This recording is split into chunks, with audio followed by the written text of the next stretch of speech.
27 को 10 चौकी प्रधान जी बोले नाराज़ी सी बात को लेकर कंखल नामक तीर्थ में प्रजापति दक्ष ने एक बहुत बड़ा यज्ञ किया। इसमें भृगु आदि तपस्वियों को ऋषित्व बनाया गया।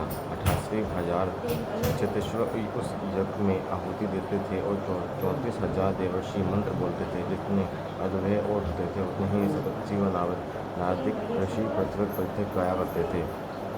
सभी गंधर्वों विद्याधरों सिद्धगणों यक्षों दैत्य समूह और सभी नागों को दक्ष ने अपने इस महायज्ञ में वर्ण किया था।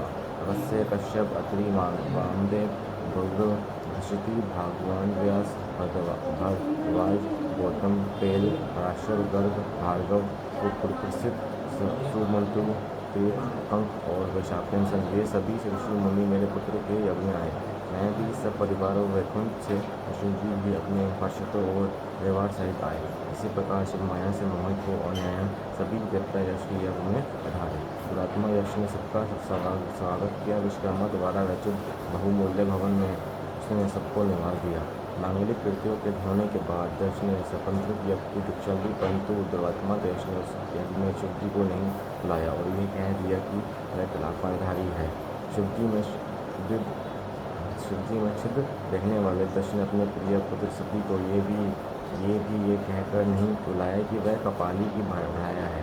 जब इस प्रकार यज्ञ आरंभ हुआ तब उसने भगवान शंकर को न आया देखकर जी ने सब देवताओं और ऋषियों से पूछा, इस महायज्ञ में भगवान शिव क्यों नहीं आया? उनके बिना ये यज्ञ आदित्य शोभित नहीं होता, क्योंकि बड़े बड़े विधान भी जिससे सब मंगलों का आकार बतलाते हैं वह ही प्राण पुरुष नीलकंठ परेश विश्वभर जहाँ नहीं दिखाई देते हैं।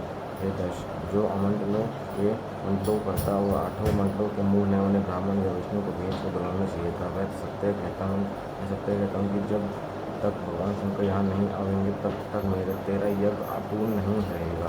ऋषि के ये वाक्य सुनकर मूर्ख बुद्धि दक्ष ने मुस्कुरा कर कहा, देवताओं के मूल विष्णु तो आ ही गए हैं, फिर शिव की मुझे क्या आवश्यकता है? ये कहो कि मैंने ब्राह्मण जी के कहने से उन्हें अपनी कन्या दे दी, नहीं तो उस अकुलतुलीन माता पिता से रहित भूत प्रेतों के स्वामी आत्म अपने धुमाने मुँह स्तंभ मानी और इस करने वाले को कौन पूछता?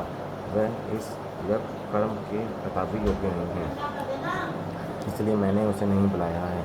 तुम फिर कभी ऐसा ना कहना। मेरे इस यज्ञ को तो आप सब लोग ही मिल कर सफल बनावे। दक्ष के ऐसे कहने पर ऋषि ने सब मुनियों को सुनाते हुए कहा, तुम चाहे तो जो कहो, पर भगवान शंकर के बिना तो ये यज्ञ अपूर्ण ही रहेगा और इससे तुम शाप को भी प्राप्त होगे।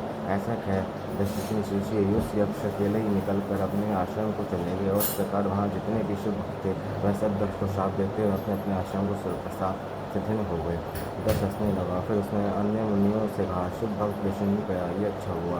मैं ये चाहता रहा। मैं तो बहिष्कृतों को अपने यज्ञ में चाहता ही हूँ। विष्णु आदि आप सभी लोग वेद के वक्ता हैं, मेरे यज्ञ को सफल बनाइए। दक्ष की इस बात को सुनकर सब देवता और मुनीश्वर शिव जी की माया से मोहित हो गए। उन्होंने देवताओं की पूजा आरम्भ करा दी। हे मुनीश्वर, ये तो 10 शाप की कथा मैंने तुमको सुनाई। अब आगे यज्ञ विश्वंश का योग सुनाइएगा। आदरपूर्वक सुनो।